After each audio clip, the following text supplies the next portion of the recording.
Officials of the Sheraton Hotel might be experiencing some sleepless nights as a result of what they recently did at the Winter Olympics in South Korea. A five-star Sheraton Hotel permitted Kim Yo Jong, the sister of North Korean dictator Kim Jong-un, to stay there during her official visit to the Olympic Games. If they did it without the permission of U.S. officials, they might just find themselves the targets of severe punishment at the hands of U.S. bureaucrats. Why might that incur the ire of U.S. officials? Because U.S. officials have Kim Yo Jong on the list of North Koreans specifically targeted for U.S. sanctions. If the Sheraton permitted her to stay there without securing the permission of U.S. officials, they might soon find that U.S. officials can be as vicious as their North Korean counterparts. Just ask Bert Sacks, the American citizen from Washington state who dared to violate U.S. sanctions against the Iraqi people. Horrified by the high death toll among Iraqi children from the sanctions, Sacks decided to take medicines into Iraq knowing well that he was violating the sanctions. U.S. officials went after him with a vengeance that bordered on the pathological, fining him $10,000 for daring to violate their sacred sanctions, a fine that Sacks refused to pay. U.S. officials pursued him for more than a decade in their attempt to collect not just the fine but also extremely high penalties and interest. For more on the remarkable story of Sacks' heroic resistance to the U.S. sanctions on the Iraqi people, see here. It's what they do to anyone who dares to violate their sacred sanctions. That's why even big and powerful international businessmen quiver and quake whenever they are faced with the possibility that they are violating U.S. sanctions. They know what U.S. officials will do them if they violate them. Consider Samsung, for example.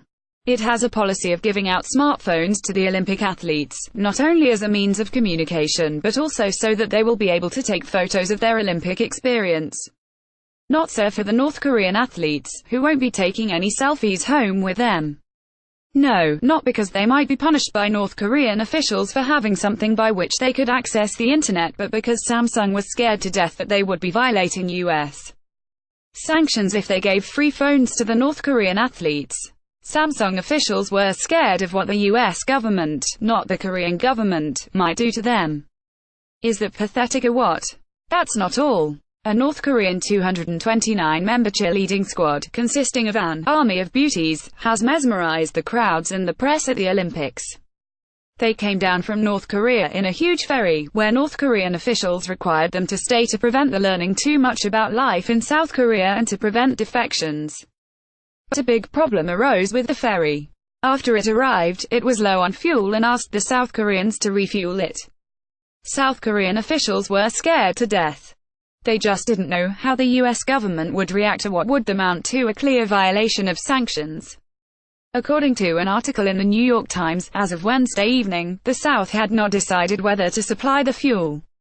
Pathetic. Absolutely pathetic. According to the Times article, the sanctions problem extends to hockey sticks and uniforms. When North Korea's hockey team showed up at a tournament in New Zealand last year, they brought their battered wooden sticks with them. The organizers lent them high-tech carbon fiber sticks but required they return them before going home for fear of what U.S. officials would do to them for violating the sanctions. Nike is another company afraid of antagonizing the U.S. government. Despite being an official Olympics sponsor, it decided to let a Finnish company furnish the uniforms for the Korean hockey team for fear of violating the sanctions. U.S. officials decided to be nice to Asiana Airlines. It granted the airline's permission and exception to the sanctions by permitting it to enter U.S. airspace after flying South Korean hockey players to train in North Korea.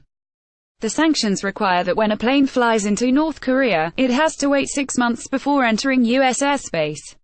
Maybe U.S. officials are concerned with the spread of communist germs, which, theoretically, could lead to an expansion of such socialist programs as Social Security, Medicare, public schooling, and farm subsidies. Vice President Pence was in attendance at the Olympics and, not surprisingly, spent all his time growling, scowling, and calling for increased enforcement of U.S. sanctions against the North Koreans. Agitated and angry over North Korea's Olympics outreach to South Koreans, Pence was not amused by either the cheerleaders or Kim Yo Jong, who he pointedly refused to acknowledge when she was seated directly behind him during the opening ceremonies. The last thing Pence or other U.S. officials want is for Americans to begin personalizing the North Koreans. Better that Americans continue thinking of everyone in North Korea as nothing more than a bunch of commies or commie sympathizers. That way, Americans, including American Christians, will consider it to be no big deal to kill all of them, either with sanctions or, if war breaks out, with carpet bombing of towns and villages, as the U.S. military did during the Korean War. After all, don't forget the purpose of the sanctions: to kill the North Korean populace, including those North Korean cheerleaders, through starvation and illness. The idea is that if enough of them are dying, either Kim Jong-un will abdicate in favor of a pro-U.S. dictator, or the North Korean people will initiate a violent revolution and install a pro-U.S. dictator into power. Neither one is going to happen. Kim Jong-un is not going to capitulate to U.S. extortion. And the North Korean people are never going to revolt, especially since they are all disarmed as a result of North Korea's strict gun control policy. Thus, the only thing that is going to happen is that the sanctions will continue to kill more and more North Koreans, especially in combination with North Korea's socialist system. Unfortunately, business people are not the only ones afraid of acting without getting the permission of U.S. officials.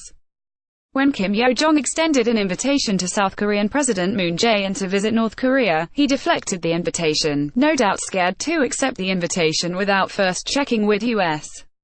officials to see if it was okay to accept. Throughout the Olympics, the American right wing has never ceased reminding us of the brutality of the North Korean regime. Well, is a communist regime. But I can't help but wonder whether the North Korean people are more afraid of their government than Samsung, Nike, and other big businesses are scared of the U.S. government. I also can't help but wonder whether it matters to a North Korean whether he dies from North Korean socialist policies or U.S. sanctions policies.